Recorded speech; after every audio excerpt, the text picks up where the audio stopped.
Welcome fight fans to my channel. This is Johnny. Today we're going to be going over the statistics that nobody talks about when mentioning a potential fight between Errol Spence Jr. and Ryan Garcia. Guys, if boxing is one of your favorite sports and you enjoy an unbiased opinion and perspective on it, I post multiple videos a day, so please think about subscribing to my channel.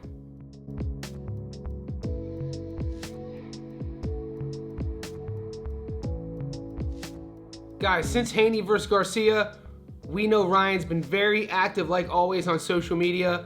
He's called everybody out from Shakur Stevenson to Terrence Crawford, and now more recently, Errol Spence Jr. The last few days, we've woken up with the news about Derrick James and Errol Spence Jr. have gone public with their lawsuit.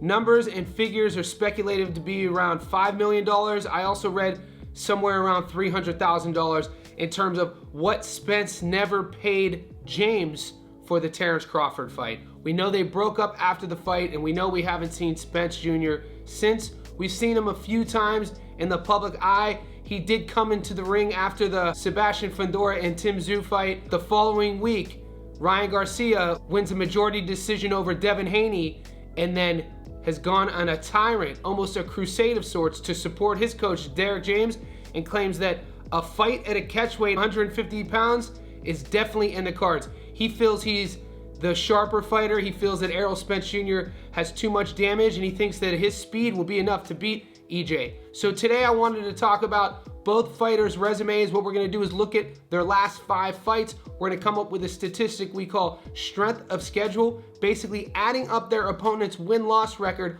on the night that they fought each other, and we'll come up with this statistic. It'll give us a talking point, if anything, about who they fought, how they went about their business, and where each one's career is going. We know we haven't seen Spence since the Bud fight, and we know we just saw Garcia 2 weeks ago against Haney. So without further ado, let's take a closer look at Errol Spence Jr.'s last 5 fights. Some of the stats about EJ that we do know: he's 28-1 with 22 knockouts, giving him a 79% career knockout to win ratio.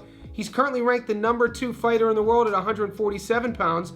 He's 34 years old, standing at 5'9" with a 72-inch reach, and the southpaw is a proud Texan, and his adoring fans call him the Truth.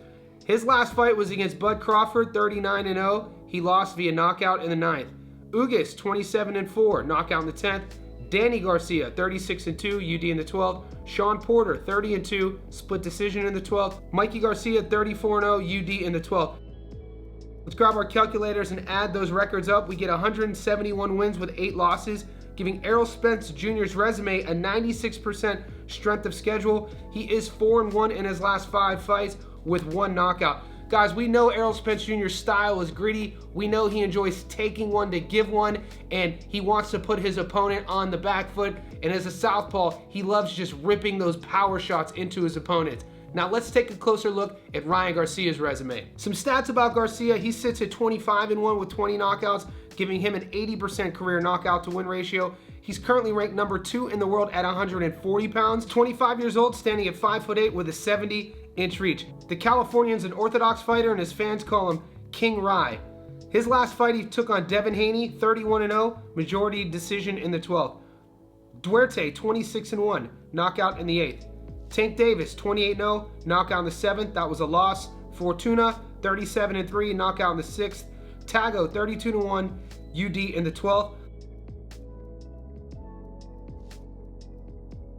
Let's grab our calculators and add up those records. You get 154 wins with 5 losses, giving Ryan Garcia's resume a 96% strength of schedule. He's 4-1 in his last 5 with 2 knockouts.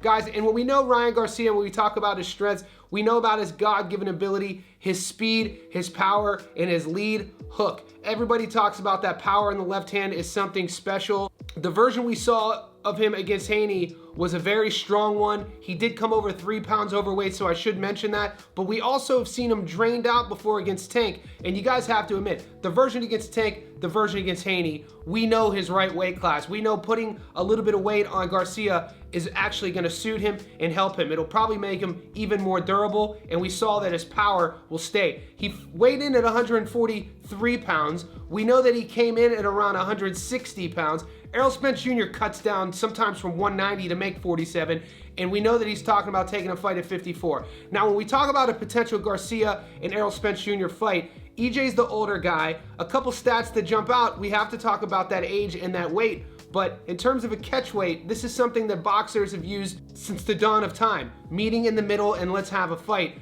And Garcia said that he would be willing to go up to 150, even 152 to meet EJ. I'm not saying that's ever going to happen, but you never know. When things get personal in the sport of boxing, it does sometimes lead to matchups that we weren't expecting. When we look at also their resumes, you'd have to think with Errol Spence Jr.'s amateur background, being an Olympian, the world title fights, the world champions he's fought, their strength of schedule, the overall career resume, the road work is on the side of EJ. He's older, and usually that's going to be the case. Ryan Garcia is not even in his physical prime yet, and he seems like more of a momentum guy. If you give Garcia time to build into the fight and get comfortable and settled and have a lot more confidence with his lead hook as well as his defense, he's a much dangerous fighter. I'm not going to predict how these two would go. I'm only posing the question. If Errol Spence Jr. ever fought Ryan Garcia, we do know it would be a pay-per-view spectacle. We know the numbers would be insane. Will it ever happen? I'm not a fortune teller. If it does one day take place, who you guys siding with? Errol Spence Jr. or Ryan Garcia? Let me know in the comment section below.